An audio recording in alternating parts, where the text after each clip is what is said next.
Guys good evening. Actually बहुत दिन बाद मैंने सोचा कि फेसबुक में कुछ लाइव कुछ बताऊं। तो मैंने ये वीडियो अपलोड करने के लिए सोचा। ये वीडियो कोई बने बनाए यूट्यूबर का वीडियो नहीं है। हाँ, इट्स अ मेकशिफ्ट अरेंजमेंट। और जो मेरे मन में आ रहा है तो मैं वही बोल रहा हूँ। ऐसा नहीं है कि everything is in written script. This is regarding a new project, a new plan which the central government has come up with just a few days back. There's the Agniveer. तो अभी क्या है कि इसको लेके काफ़ी सारे डिस्कशंस चल रहा है बहुत जगह पे। कई लोग रेवोल्यूशन कर रहे हैं, कई लोग बोल रहे हैं ये गलत है, कई लोग बोल रहे हैं सही है। तो मैं अपने व्यूज़ यहाँ पे शेयर करना चाहता हूँ क्योंकि मुझे लगा कुछ सोशल मीडियाज़ पे देख के कि कुछ चीज़ तो गलत हो रहा है। और as a veteran soldier, as a retired air force person, I still feel proud that I was in a man in blue. और मुझे लगता है कि एज अ सोल्जर मुझे इसके बारे में कुछ बोलना चाहिए। तो इसीलिए मैंने ये वीडियो लेके आया हूँ। और होपफुली जितने लोग हमारे वेटरन्स हैं जो आज नौकरी छोड़ चुके हैं, सेवानिवृत्त हो चुके हैं, and those who are excelling themselves in other world, in civil world also, as I am also a banker by profession after retiring from Indian air force. So basically मुझे लगा कि ये एक वीडियो करना चाहिए और ये वीडियो एक लोगों के लिए आई ओपनर होना चाहिए। तो बात ये है कि अग्निवीर में क्या है क्या नहीं है उतना डिटेल्स में मैं भी नहीं गया हूँ। मोटा मोटा मुझे इतना पता चला है कि कुछ एक एज बार है कि 17 से 21 या 22 ऐसा कुछ है, जिसमें आपको एक मौका दिया जाएगा और उस मौके के दौरान आपको सेना में सर्व करने के लिए मौका दिया जाएगा। 4 साल आप नौकरी करोगे, आपको कुछ कस्टमाइज पैकेज मिलेंगे। उसके बाद कुछ आपको एक होम लमसम पैसा दे दिया जाएगा। उसके बाद उसमें से 20% एब्जॉर्प्शन होगा। अगर आप चाहें उस 20% में क्रीम ऑफ मतलब जो क्रीम लेयर में आते हैं, अगर आप आओगे तो आप कंटिन्यू कर सकते हो एज ए जेसीओज और अदर रैंक्स। और नहीं तो आप डिफेंस के कुछ दूसरे विंग्स में जा सकते हो। अगर कुछ भी नहीं अच्छा लगे तो पैसा लेको और निकलो बाहर। बस यही मोटा मोटा चीज़ है। अभी उसके अंदर आपको मेडिकल फैसिलिटीज़ मिलेगा, ये है फलाना ढिमकाना। अभी हमारे यहाँ पे क्या ना, हमारे इंडिया में एक सबसे बड़ा प्रॉब्लम ये है कि जिसको हम पसंद नहीं है ना उसको हमको हमारा कुछ भी चीज़ पसंद नहीं है। तो अभी क्या है कि गवर्नमेंट क्या कर रहा है, बीजेपी गवर्नमेंट अच्छा है या क्या टीएमसी अच्छा है, या पहले लेफ्टिस्ट अच्छे थे, या देश में कुछ बदलाव आ रहा है या कुछ भी नहीं हुआ है, देश गड्ढे में जा रहा है। तो ये सब फालतू की बातों पे अभी ध्यान ना रख के एक चीज़ के ये है कि एक प्लान, एक प्रोग्राम कुछ दिया गया है जो कि इम्प्लीमेंट होना है। जैसे कि नरसिम्हा राव ने बोला था कि एफडीआई होना है। जैसे कि अंग्रेजों ने बोला था कि हाँ ठीक है, हम दार्जिलिंग में ट्रैक बनाएंगे, उसमें हम ट्रेन चलाएंगे। प्रॉब्लम ये हमारे साथ ये होता है कि जब हमको किसी को कोई चीज़ पसंद नहीं है तो हम क्या करते हैं कि उसको इम्प्लीमेंट होने से पहले ही उसके बहुत सारी चीज़ें नेगेटिवली, ये नहीं होने वाला है, बहुत बेकार होगा, बंदे खराब हो जाएंगे, ये होगा वो होगा, ये चीज़ अच्छा नहीं है, 4 साल के बाद बाहर निकल के क्या करेगा, इनको सिविक बना दिया जा रहा है, वगैरह वगैरह वगैरह। हाँ, ऐसा मैं भी सोच रहा हूँ कि 4 साल में नौकरी करेगा, 4 साल अपना बर्बाद करेगा, फिर बाहर आके बेटा करेगा क्या। बात वो नहीं है। बात ये है कि पहले उसमें से देखो उसका निसेटीज क्या है, उसके बाहर निकल के क्या आता है। अभी जस्ट तक पॉलिसी बताया गया है कि ऐसा करना है। कोई बोला गया है कि कॉन्स्टिट्यूशनल बिल लाया जाएगा कि भाई तुमको गर्दन गर्दन पकड़ पकड़ के तुमको रस्सी डाल के तुमको ले जाया जाएगा, देखिए चलो भाई फौज में ज्वाइन कर लो, नहीं करोगे तो बस तुम्हारी ली जाएगी। ऐसा तो नहीं है ना। किसी ने तुमको मतलब ये नहीं, इन्विटेशन नहीं दिया है। Nobody is compelling you कि भाई तुम नहीं भी करोगे तो will make you to become a soldier in Agniveer scheme. That's not nothing like that. If you like it you go for it. Let's the youth decide. जो youth बंदे हैं उनको डिसाइड करने दो कि क्या है क्या नहीं है। हाँ, इसके बीच में क्या है कि मुझे जितना लगता है कि मेरे को एक प्रॉब्लम इसमें ये लग रहा है कि 4 साल में एक बंदा डिफेंस में काम करेगा, कुछ करेगा, and they will get to know some maybe some semi important and important informations and other strategical inputs from defense also।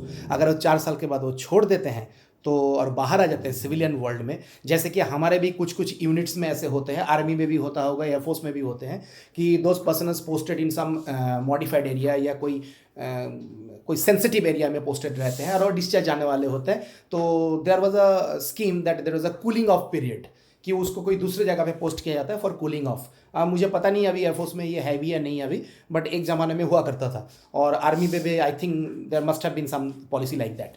तो अभी क्या प्रॉब्लम क्या हो रहा है कि ये बंदा 4 साल किया, 4 साल के बाद इसको पसंद नहीं आया, छोड़ के बाहर निकल आया, and they are coming out may be with some huge important information There may be a piece of information, there's a bit of information which may not be so important look alike, but it may be important, it may be what is called the sensitive, or maybe dangerous for the strategical concept of the country.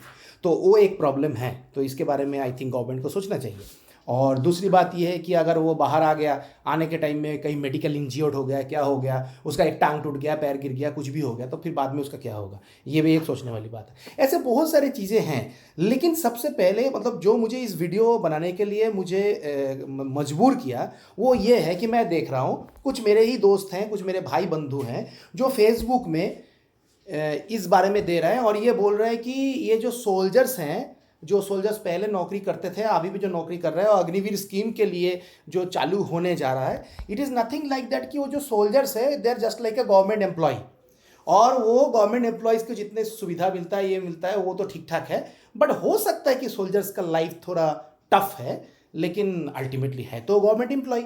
तो इसमें क्या है कि patriotism के जो पीछे का जो एक छोटा सा खुजली है वो दे के सरकार हमको मतलब मार्गभ्रष्ट ना करे, विभ्रांत ना करे।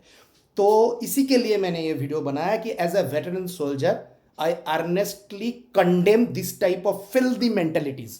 जो लोग ऐसे कह रहे हैं कि हम सोल्जर्स हैं और हम गवर्नमेंट एम्प्लॉय थे, और अगर हमको मतलब क्या है कि हमारा गवर्नमेंट एम्प्लॉय के साथ हमारे लाइफ में कोई ज़्यादा डिफरेंस नहीं है, हमारा जॉब प्रोफाइल थोड़ा सा डिफिकल्ट है, थोड़ा सा। आर्मी वाले गौर से सुने, हाँ, नेवी वाले गौर से सुने। मैं तो एयरफोर्स की बात करूंगा नहीं, क्योंकि मैं एडमिनिस्ट्रेशन पे था, तो शायद मैं एसी में बैठ के ज़्यादा काम किया था, तो इसीलिए मैं बोल रहा हूँ कि आर्मी और नेवी वाले सुने इसे, कि जिसको बोला जा रहा है कि थोड़ा सा डिफिकल्ट ज़िंदगी हम जी के आए हैं 15-20 साल, ठीक है ना, जहाँ पे बीवी प्रेग्नेंट रहती है, कहीं पे पड़े रहते हैं, बच्चा हो जाता है, बंदे को छुट्टी नहीं मिलता है, ठीक है ना। जैसे जगह जगह होता है कि कभी कभी पैखाने के बगल में बैठ के आना पड़ता है। एक ज़माना था कि हम वेटिंग टिकट लेके चढ़ते थे ट्रेन में और बाथरूम के साइड में बैठ के आते थे। एक ज़माना था ऐसा कि लैट्रिन के पानी से हम नहाते थे।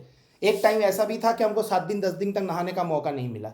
एक ऐसा भी टाइम था कि ऐसा हो सकता है कि शायद साल में एक बार हमको 2 बजे खाना मिला दोपहर का। तो वो थोड़ा सा कठिन हमारा जॉब प्रोफाइल था, बाकी तो सब आसान था। बाकी हमको फ्री में दारू मिलता था, हमको कम कॉस्ट में घर के सामान मिलते थे, हैं, हमारे बीवी आ जाती थी कैंटीन में सामान वामान लेने के लिए। उसके बाद हम कैंप एरिया के अंदर रहते थे, हमको बहुत सारे सिक्योरिटीज़ मिलता था, तो हम मज़े की ज़िंदगी बसर करते थे वहाँ पे। ऐसे कुछ लोगों का ख्याल है, ऐसे कुछ सिविलियंस इंडिया में घूम रहे हैं जो ऐसे सोच रहे हैं कि ये जो सोल्जर्स हैं ये तो मज़े करके आए हैं और there is no patriotism lies within. तो मैं उनके लिए ये कहना चाहता हूँ कि आप लोगों का गलतफहमी दूर कर लो। और मुझे लगता है कि इसी के लिए ना सभी को 1 साल के मिलिट्री ट्रेनिंग होना बहुत ज़रूरी है, क्योंकि जब भी आपको उस सिचुएशन में, सीधी सी बात है, मतलब मोटा मोटा हिंदी में बोल रहा हूँ, कि उस सिचुएशन में जब आपको पेला जाएगा और आपके पीछे जब डंडा आएगा ना, तो आपको पता चलेगा कि रियलिटी क्या है। और तब ये जब घर पे बैठ के सोशल मीडिया में बड़े बड़े बातें कर रहे हो ना, सारे बातचीत बंद हो जाएगी।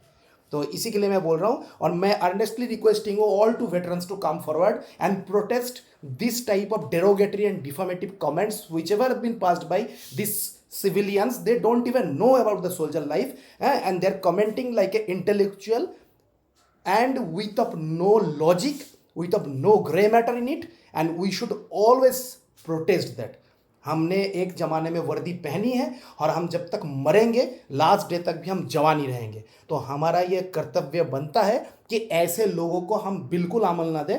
और सरकार क्या कर रहा है, गलत है सही है, वो बाद में देखा जाएगा, लेकिन देश के अंदर रहते हुए ऐसे जो लोग सोल्जर्स को डिसरेस्पेक्ट करने की कोशिश कर रहा है, हम उनको सीधे सीधे उनको अभी के अभी उनके अगेंस्ट में हम ऐसा मोर्चा खड़ा करें ताकि आइंदा से सोल्जर्स के बारे में ऐसे गलत रिमार्क्स पास करने से पहले वो लोग 10 बार सोचे। आप लोग भी सोचिए और आगे आइए। Thank you.